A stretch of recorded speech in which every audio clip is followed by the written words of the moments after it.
That pipe right there is your emergency drain for your evaporator coil drain. If water's coming out of that, they put it in front of a window for a reason. If water's coming out of that, that tells us that we've got a problem with our evaporator coil. We need to get a technician out here as soon as possible. This is the drain for your laundry, so I'm assuming I'm going to find a second floor laundry. These are the drains for your water heater. One of them is for the safety pan. That's high enough. Okay.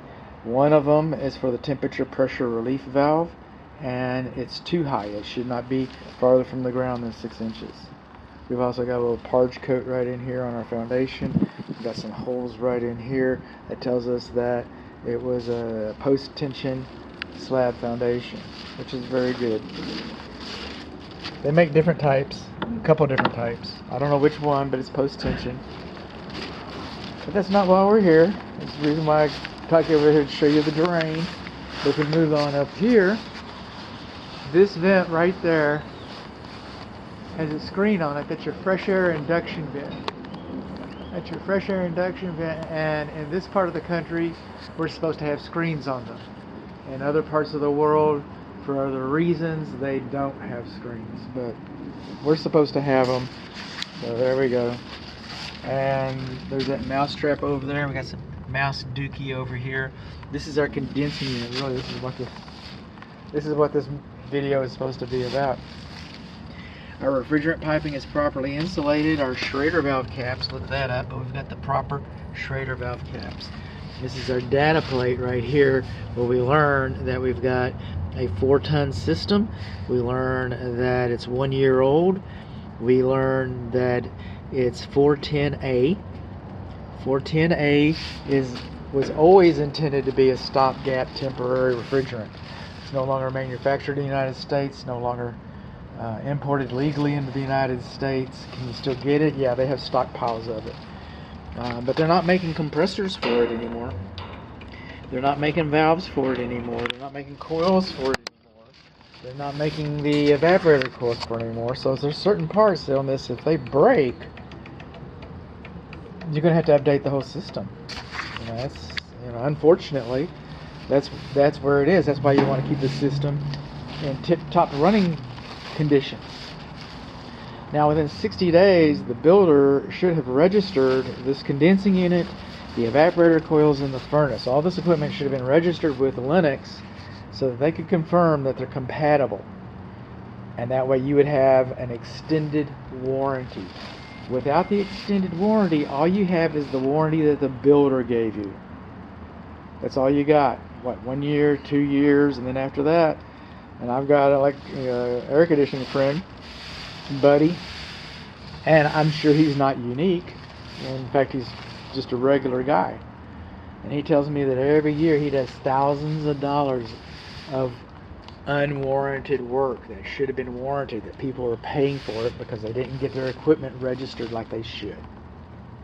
So it should be registered. The builder should have done that already. Maybe you can retrofit it, but it's imperative. There's a reason why I'm going on and on and on about this.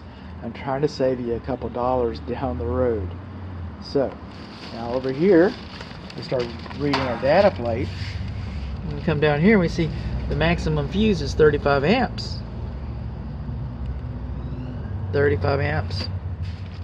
We have a 40 amp breaker in the electric load center in the service panel. 40 amp breaker. Did I write that down right? Okay.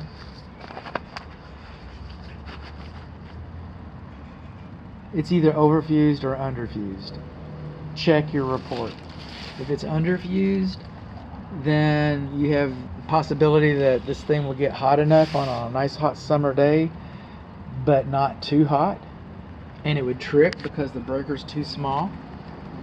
And then you've got a nuisance trip to come out here and reset it when there was actually nothing even wrong with it. Or conversely, if it's overfused, like I think it is, but read your report. If it's overfused, it will not trip in a timely manner to protect the equipment. You can cause damage to your system that way. I do know that the sizing is wrong, and my memory tells me that it's overfused, but we're not going to rely on my memory. We're going to go check the breaker box. And over here is the electric service, and I tested that. GFCI works. I tested the GFCI over there. That works. This is the main disconnect, power disconnect, so the technicians can work on your air conditioning equipment. And I did get it open. You don't want it opening too easy, do you? How about that?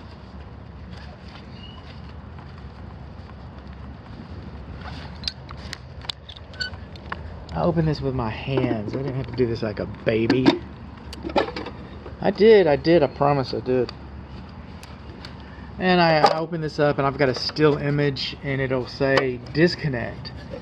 The image will be labeled, and it shows the wirings all laced up like it's supposed to be. And the image will be titled 3B disconnect. Now, in the piece of, the last but not least, the condensing unit is located closer to the wall than 12 inches. Block condensing units, most manufacturers recommend that their equipment be at least 12 inches away from the structure, because these are fins. This is raking the air through these fins. Okay? With the air blocked, this system doesn't operate as efficiently as it should.